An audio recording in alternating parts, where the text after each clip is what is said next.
Thank you all for letting me come and speak today.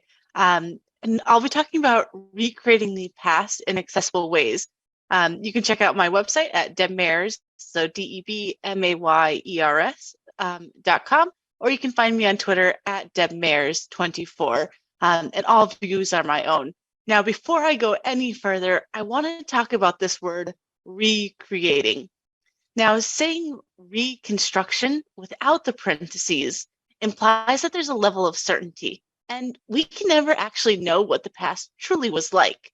The reconstruction with a parentheses around the re bit is showing that things aren't ever truly authentic, but it's a copy and a new object in its own right.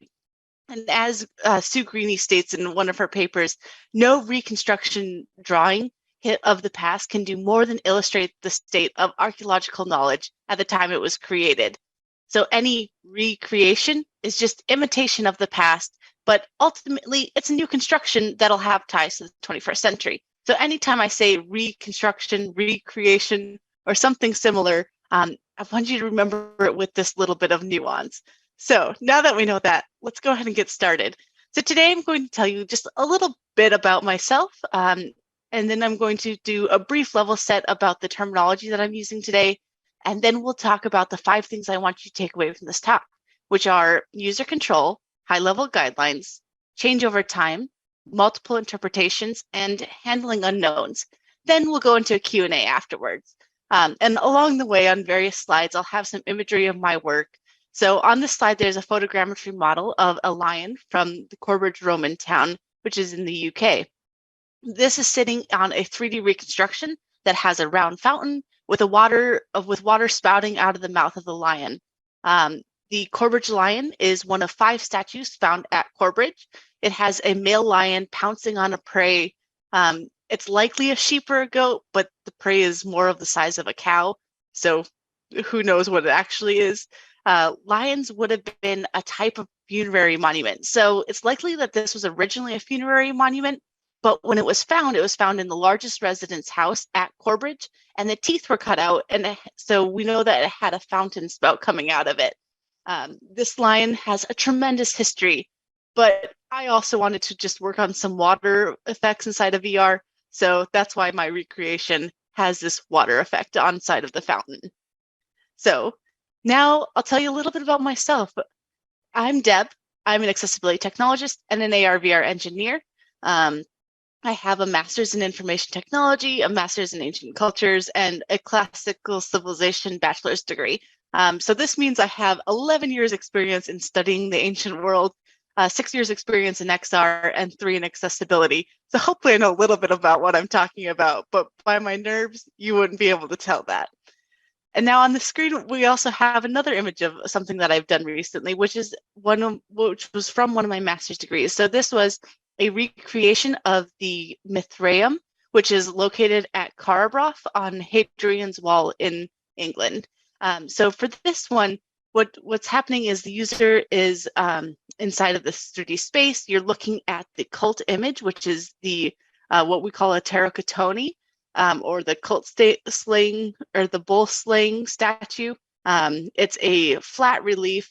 Well, it was carved, but it is in a rectangle shape, and underneath it is 3 different altars, and there's just this horrendous coloring of the walls inside of this temple. So we're looking at the apse, looking at the altars and this cult statue, and the walls are in different patterns so there's a pattern of repeated red rectangles with white borders and green at the top. And then on the top of the Mithraeum, there is the yellow colored ceiling with different stars, which kind of is like a space, well, a map of the universe, we'll say. So we have this great reconstruction of this archaeological site, which we'll actually get more into later on. So now you know a little bit about me. Let's do a quick level set. So when I say XR, I mean augmented, mixed, virtual reality, anything in between or beyond. The X is really just any variable. I also like when Scarborough, Smith, and Witten use the term matrix-like virtual environment, and that's still included in that whole X as a variable umbrella. Now, when I refer to disability, I mean that disability can occur to anyone, anytime, anywhere, because we have permanent, temporary, and situational disability. So when I talk about permanent, temporary, and situational disabilities, permanent is like me. I'm a type 1 diabetic, and that's not going away anytime soon. And temporary is also like me when I had vision issues because my blood sugars were going crazy at one point in time. And I really benefited from using magnification software on my computer. And situational, again, like me, when I'm one of those people who's very competitive. So I carry all of my groceries in from the car to my flat. But I never remember that I have to figure out a way to open the door to my flat. So disability can occur to anyone, anytime, anywhere. And we also have the social model of disability, where it's saying that the restriction is caused by society by not being inclusive. So whenever we build things, we want to make sure that we're building them inclusively, so that way we can include everyone. Now that you know all about me, let's get into the main bits of this topic. So the first thing I want you to remember is user control. This is allowing the user to be in control of different parts of experiences to help them operate the experience. Then we want to go into high-level guidelines. And these are really just some quick guidelines to think about when you're building experiences. These two are really related to the accessibility of the experience. The next two, change over time and multiple interpretations, really relate to the ancient past. So change over time, everything changes. We want to make sure that our 3D reconstructions do as well. And multiple interpretations. Our views of the past have changed considerably over time. What we think today isn't necessarily what we thought in the 1800s and even further back. So we need to consider about how we consider different ideas inside of our reconstructions. And finally, number 5, handling unknowns, which really underpins both recreating the past as well as building accessible XR experiences. So let's go ahead and get started with user control. Now, when I talk about user control, what I'm really talking about is settings and using a settings cog. On the screen, I have an example from Gears 5, which has an accessibility menu specifically, and highlighted as a colorblind mode option. And when we're thinking about these settings, we want a lot of, well, we kind of want a lot of settings to change. We want the ability to change things like colors, text size, locomotion methods, whether it's a seated or standing mode, the input methods, the verbosity of a narrative, where it can be a quick experience or something much longer and more in depth and detail. We want to be able to change the background noises and animations, so be able to turn those off. We want to be able to have captioning and language, and ideally be able to change the different sizes and the text sizes, the colors of our captioning as well. And we also want to change the sensitivity of the camera. So if you're following someone, making sure that that camera has a good enough follow with the user, so that way they're not getting sick as they're going through the experience. Now, of course, settings can also be app level, but they can also be global level. So if I'm changing the text size on my VR headset, I should expect that to be able to change inside my application itself. So I shouldn't really need to be able to change inside the application, but it's always good to have that extra bit inside of it too. So now let's talk about high-level guidelines.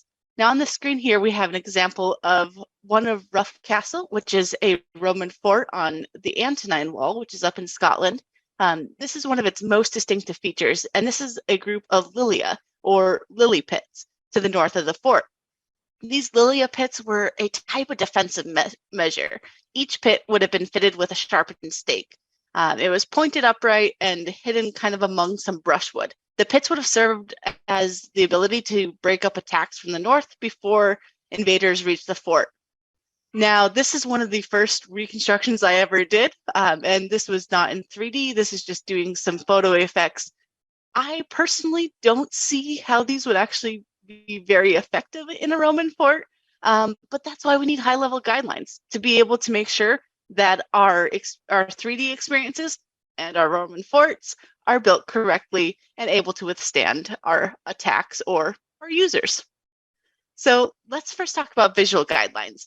So we want to be able to display text on a background and at a suitable distance. So really no closer than 0.5 meters away. This helps with the ease of reading. And we also want to be able to make sure that you're able to have that background so that way you can easily view the text. And speaking of viewing the text, we really want to make sure that our color contrast is at least 4.5 to 1. You can do a lot stronger because remember what you're doing is you're putting text in front of objects in the real space or inside of a 3D reconstructed space. So we want to make sure that that contrast is there. And we want to be able to change text size and typography. And we want to be thinking about this as we're creating the experience as well. Should we be using a let's say a 12-point font? Probably not, but the user can still be able to change their text size as well. And we also need to be able to limit flashing and blinking content and be able to turn off background noise and content as well.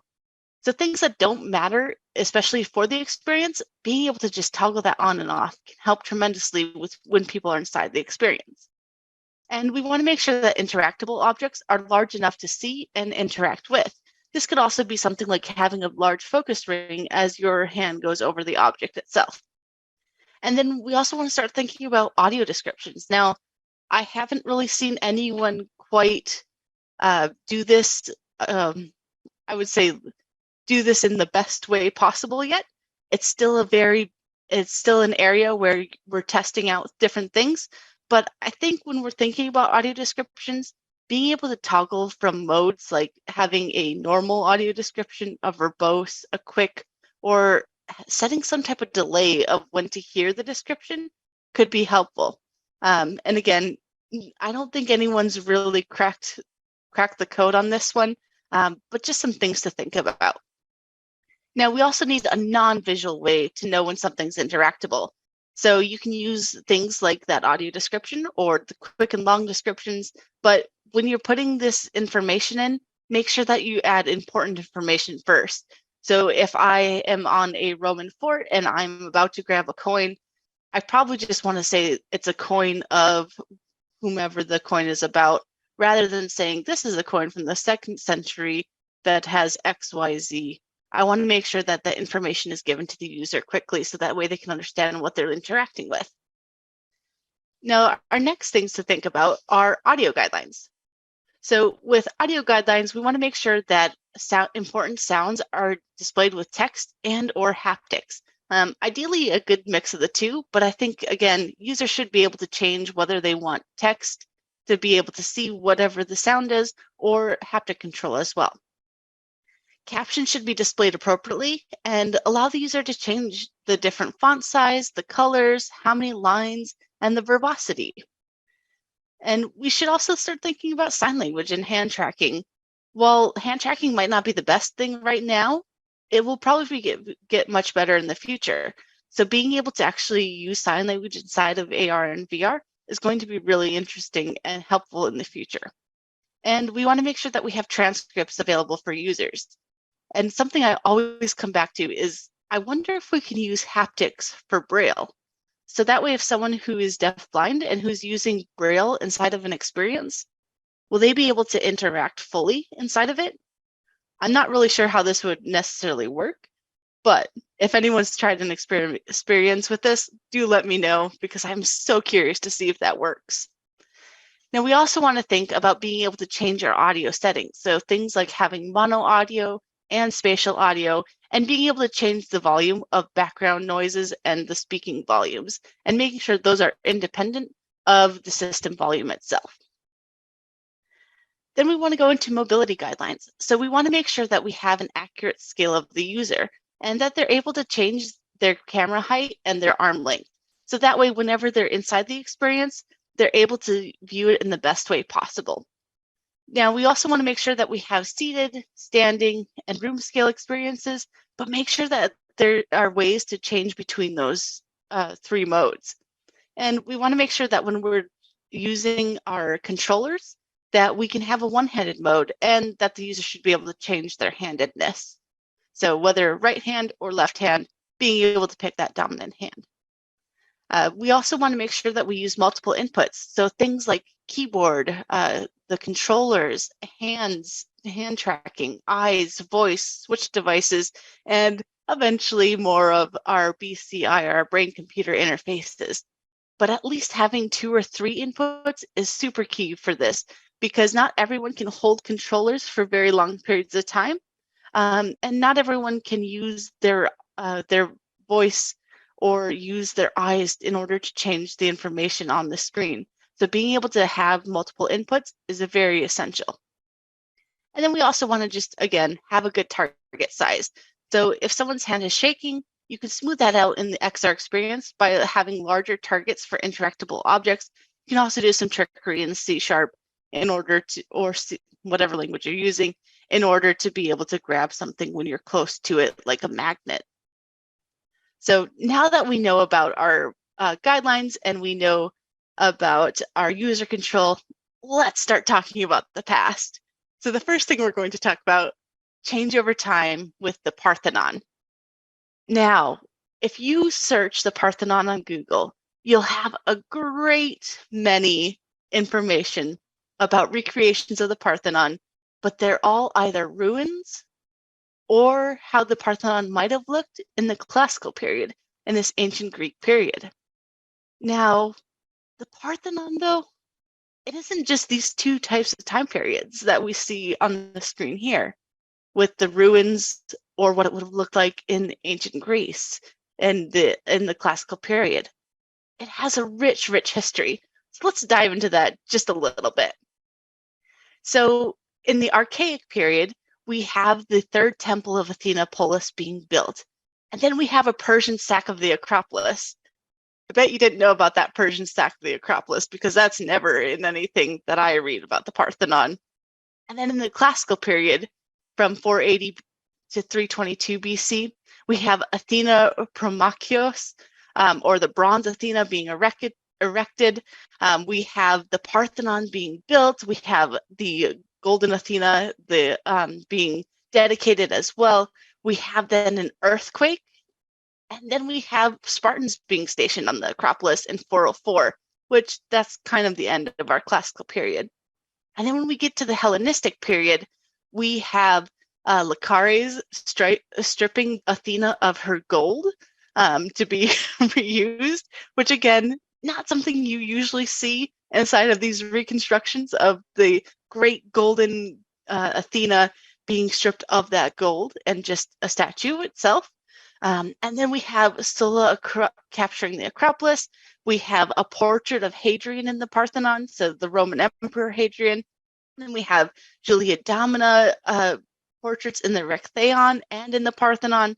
Then we have a sack of Athens, the Parthenon burns, and the second Athena sculpture is destroyed. And again, that's not shown in our reconstructions. And then we have the late Roman period from about 330 AD to 582. The Parthenon is repaired. Athena Parthenos III is installed. We have the bronze Athena moved to Constantinople. Athena, the Parthenos III, was removed and destroyed. Then we have destruction of Athens to end that period.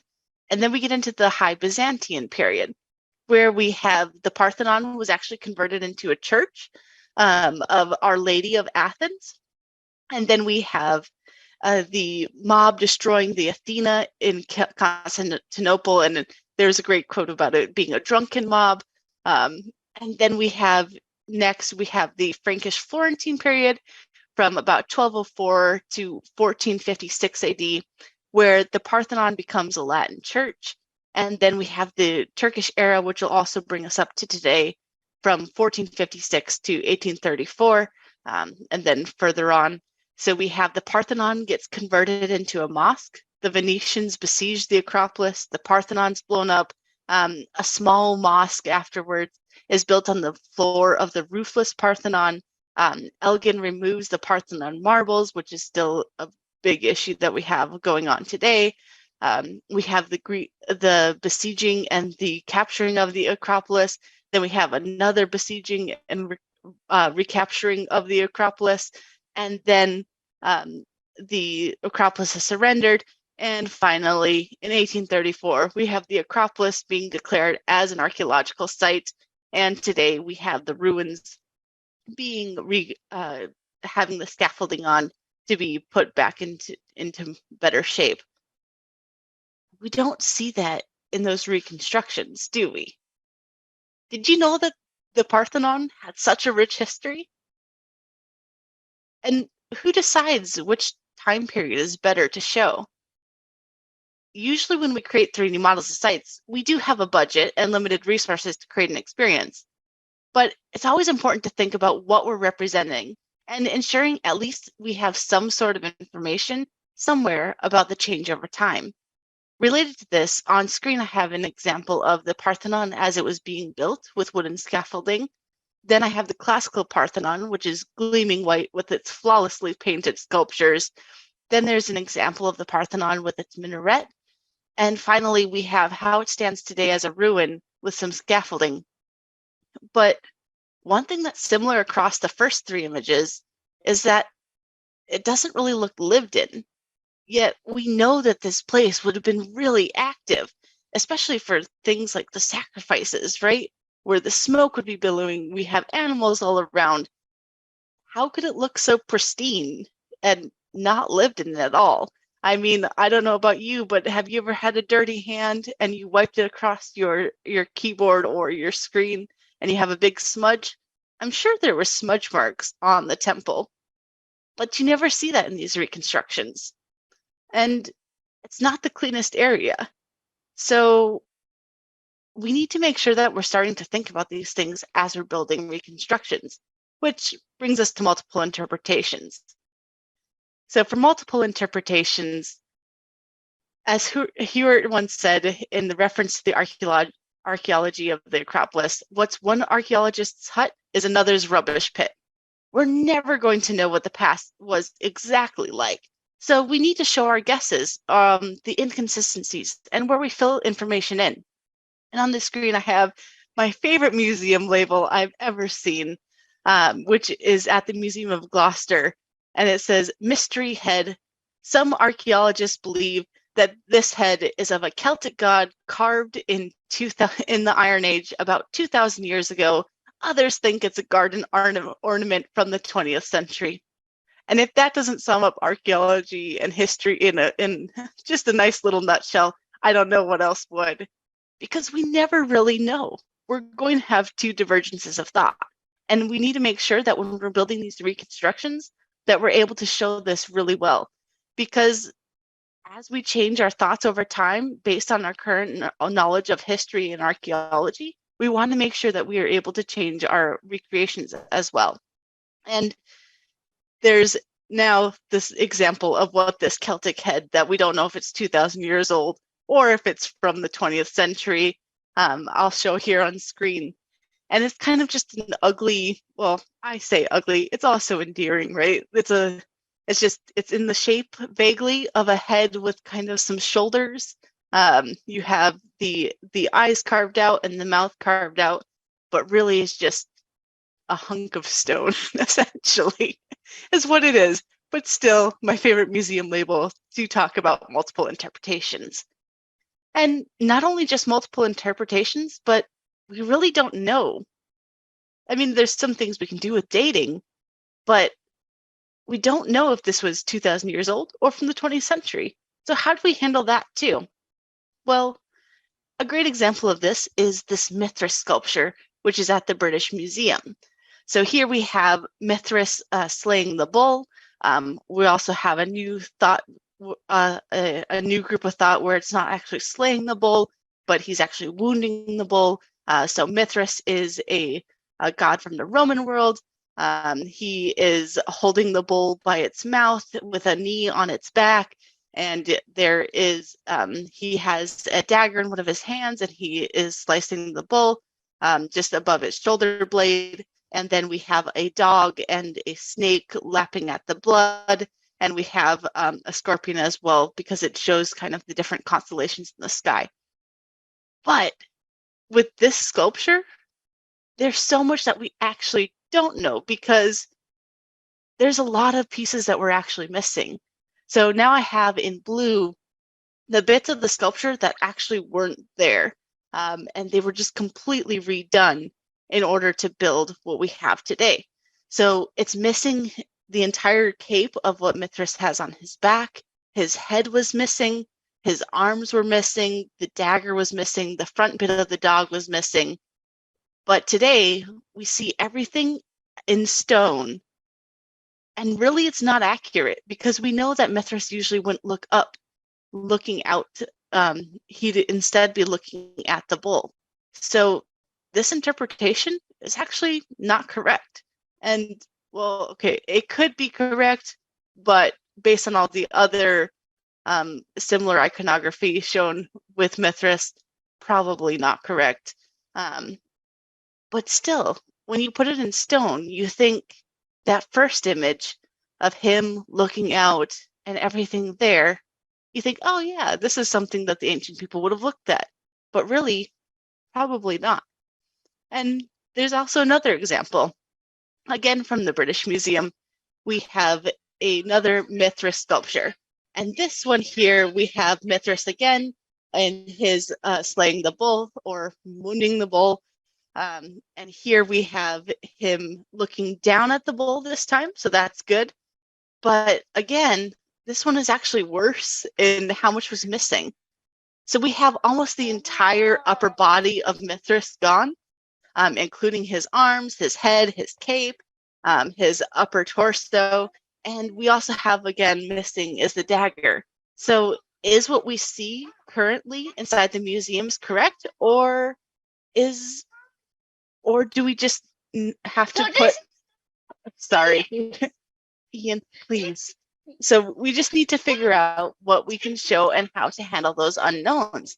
And this actually relates to looking at accessibility as well, because how do you handle our unknowns about people? So inside of museums especially, and if we're looking at putting XR into museums, we have a great group of people who gather at these exhibits. So on the slide, I have an example of the crowd that's just jam-packed looking at the Mona Lisa in the Louvre, and just people after people, and trying to get an image of that painting. And then we have the same thing in the British Museum, looking at the Rosetta Stone. So how can we use XR inside of a museum, and how can we do it when we don't really know how to handle certain situations for people? Like, how do you handle making sure that people can hear an experience when they're standing in a museum that either they have to be super quiet in, and maybe they don't have headphones? Or what about when there's a ton of people around all rustling and you're not able to use your phone with AR? Lots of unknowns to happen there.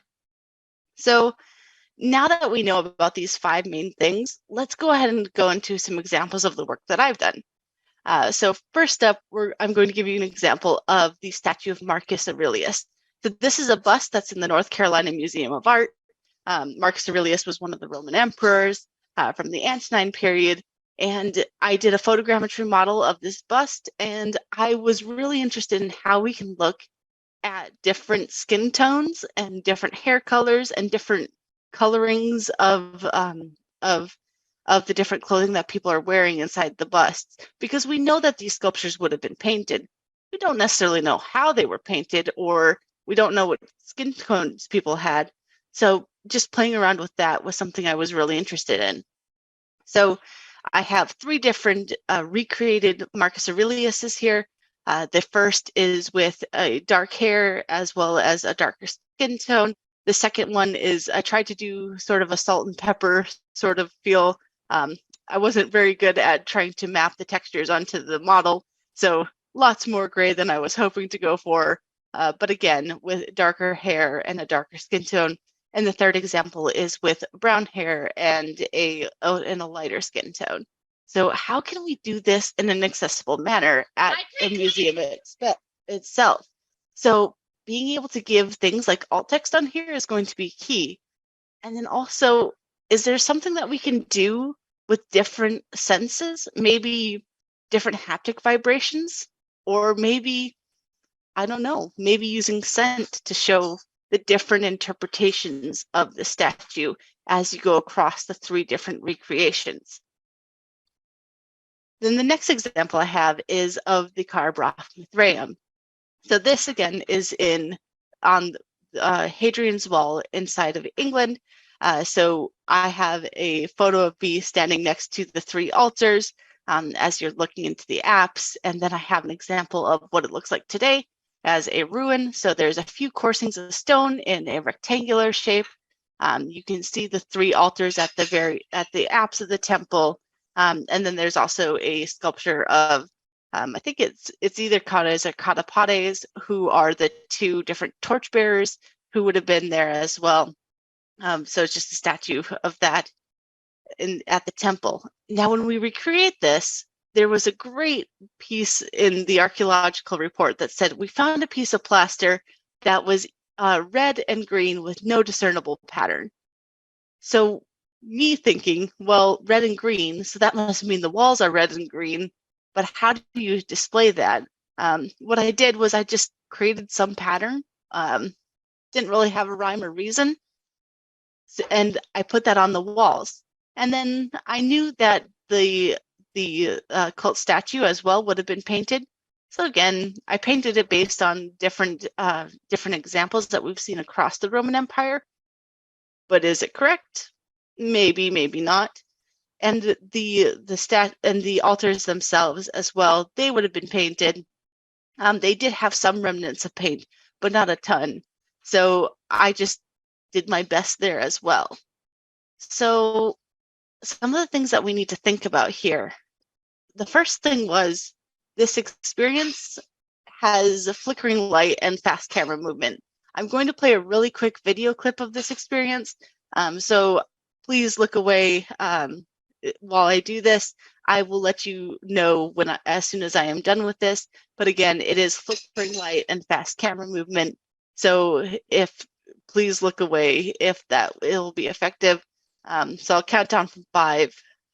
Please look away during that time. So 1, 2, 3, 4, and 5. And again, please look away if flickering light and fast camera movement are a bother for you. So we'll go ahead and play this example. So we have the god speaking to the user. So he's saying, hello, Marcus. Marcus is the name of one of the people who dedicated the altar at the temple. He's giving the user a little bit of background information about the fort, about the religion. And then a torch gets lit, and then you're supposed to take the torch and light the different torches inside the temple in order to get more information. So we have here now, we're lighting the first torch, we get that information. If we go a little bit further along, we go inside of the temple, we light more torches, we can see different examples of what that recreation looks like, where we can see that Caudes and Catapades statues that are currently at the site. But again, they would have been painted, they would have been fully there. Today they're sitting in ruin. We have the altars fully functioning and together, whereas today, again, they're a little bit more in ruinous state. And we have the cult statue here as well. But okay, now I'm done showing that video. So again, you can come back on if you did need to avert your eyes. So some considerations for this experience was, firstly, it was extremely dark. Secondly, it had that flickering light and no way to turn that off. Thirdly, I didn't have any captions. Now, the god of this experience was actually someone I got to play while I was doing my degree. He was from Northern Ireland, and he had a very thick accent.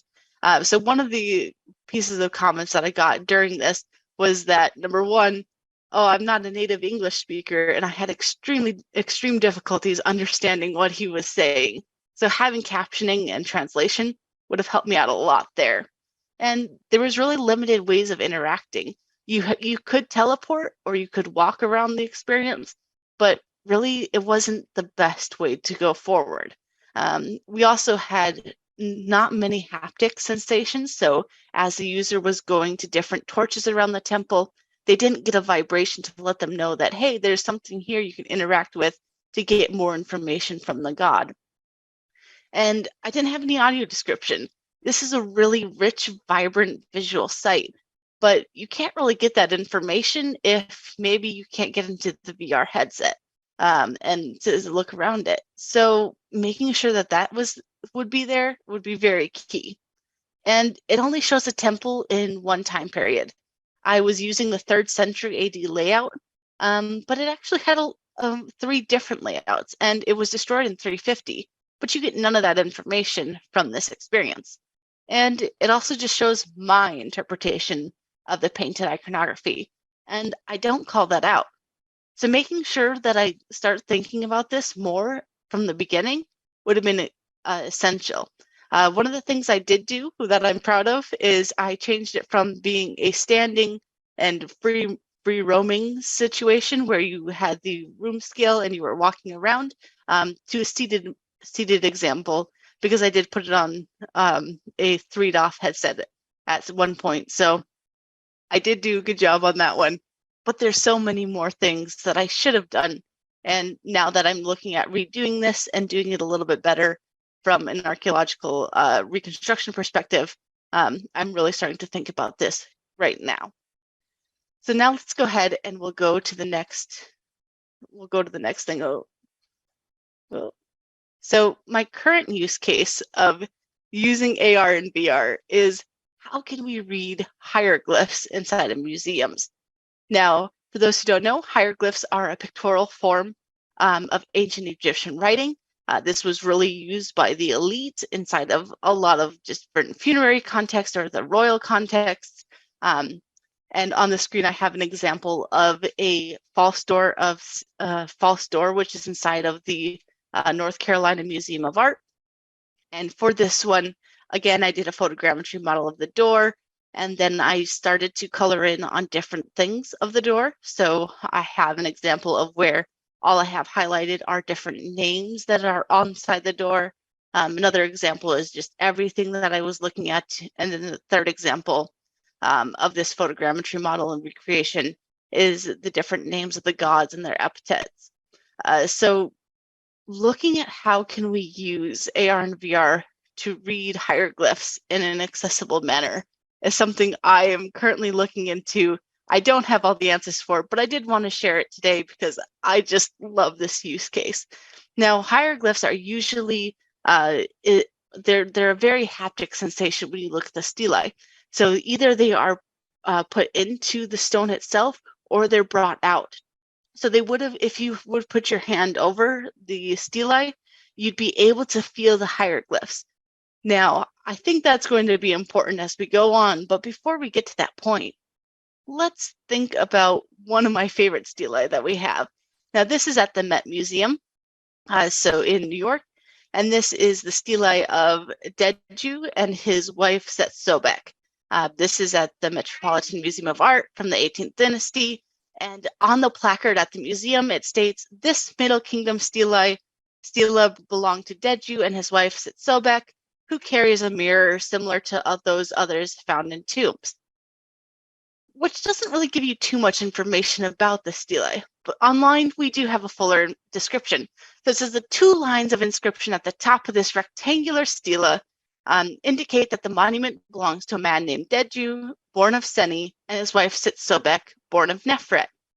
In the center of the large scene, Deju is shown striding forward around over the ground line that's painted in 3 colors. He holds a walking stick in one hand and carries a shorter stave with an upturned end in the other.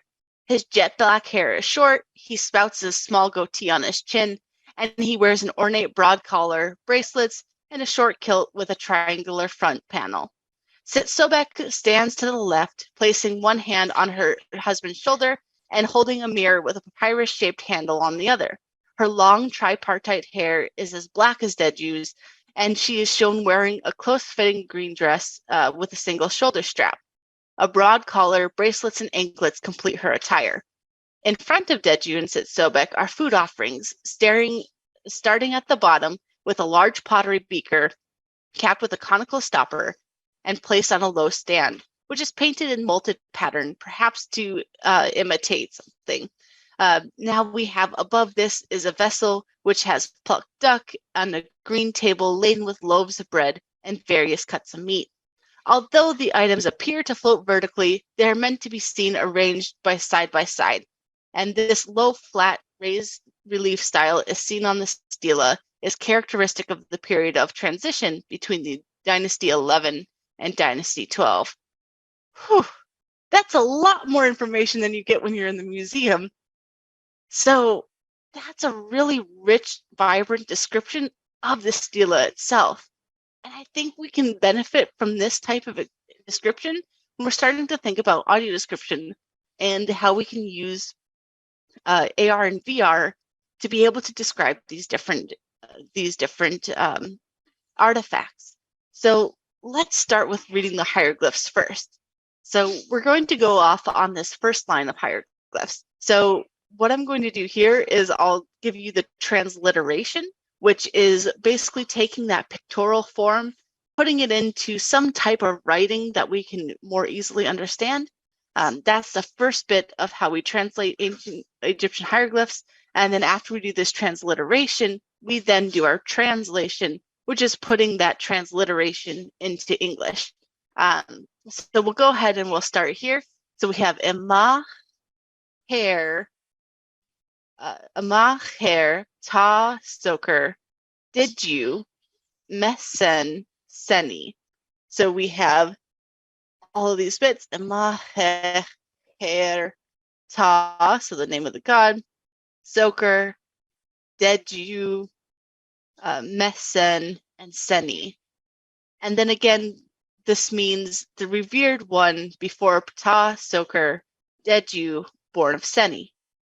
Then we have our next line of hieroglyphs, which is Emahet, hair, hot hair, Sat Sobek, Meset, and Nefret. So this means the revered one before Hathor, Sat Sobek, born of Nefret. Now, all of this is all in a relief style where if you ran your finger over it, you'd be able to feel each individual pictorial form of the hieroglyphs.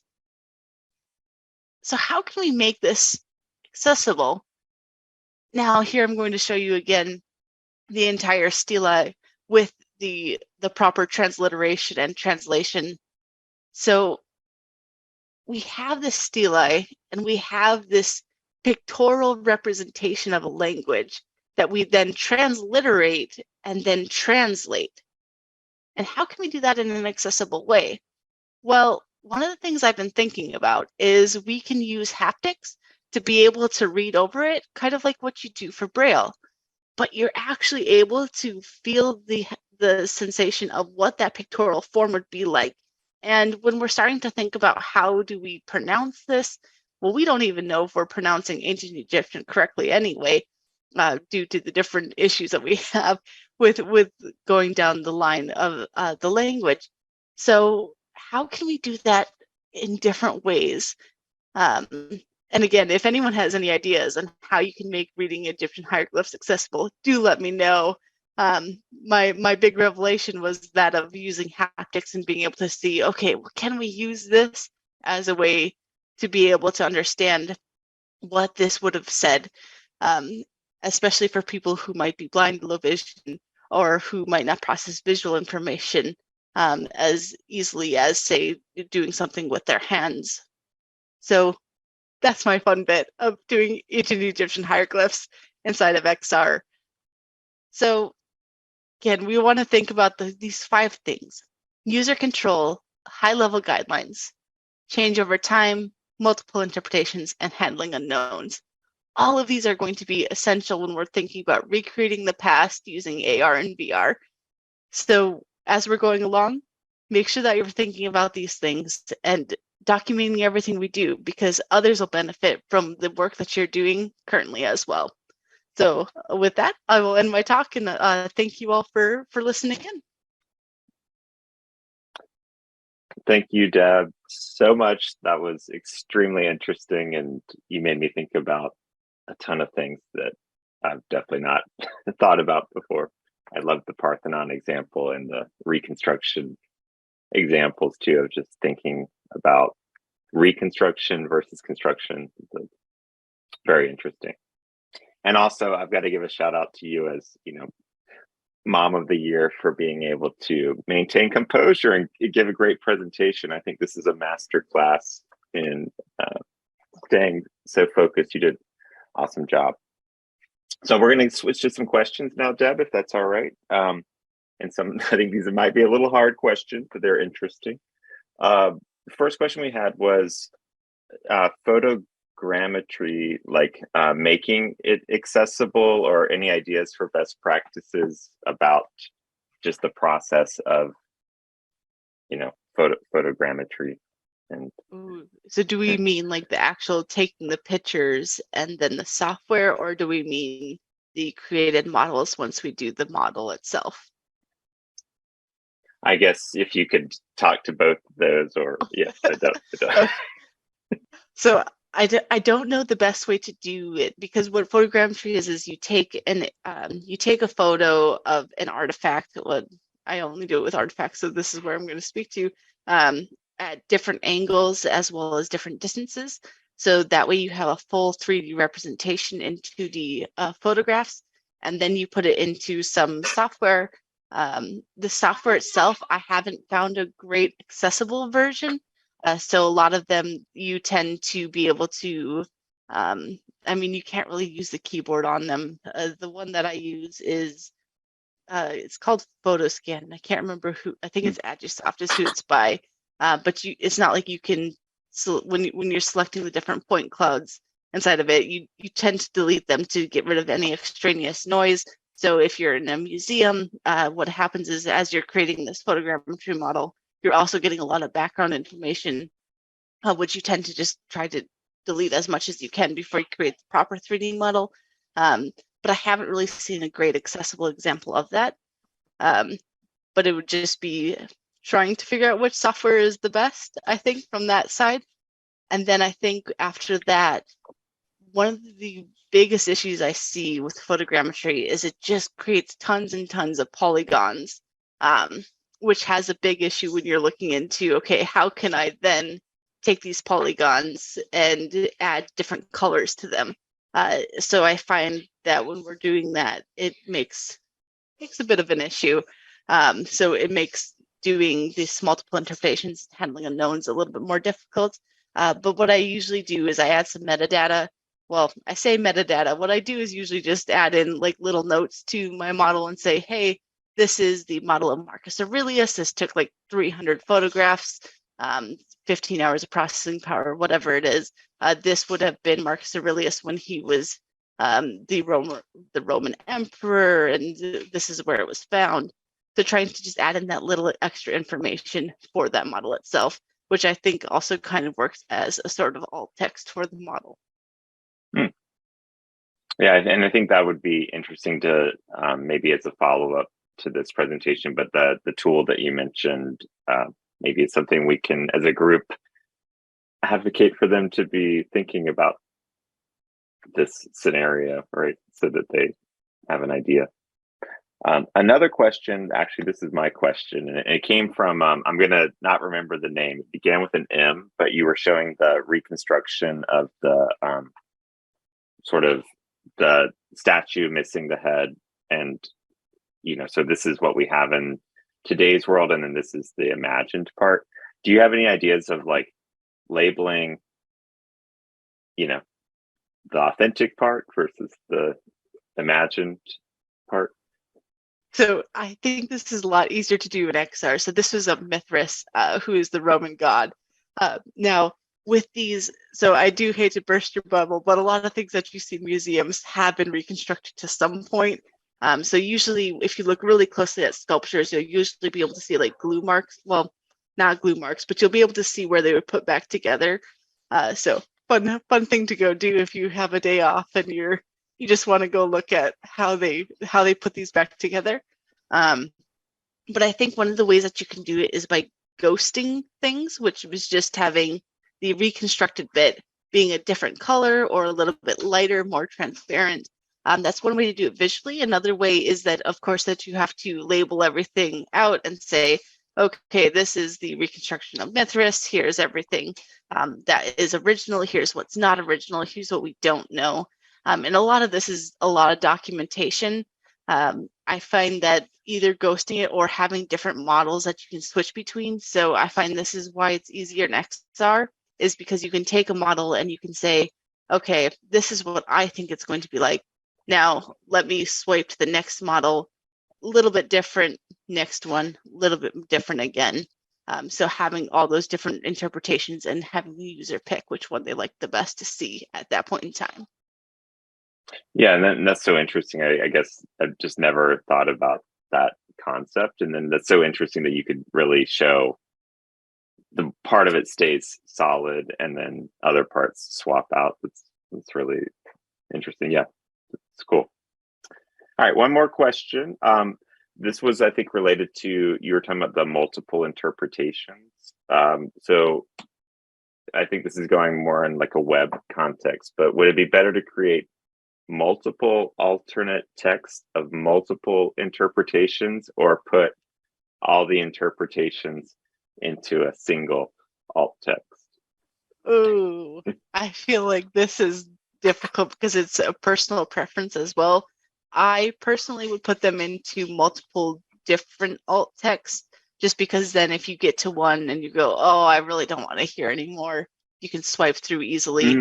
And you can kind of like speed up your screen reader if you want to, so that way you don't have to listen to everything carefully. Or go at a faster speed to go through them. So I'd probably do multiple different texts. You can do it as one, but again, it's a really lengthy process if you're starting to think about, okay, here's this sculpture.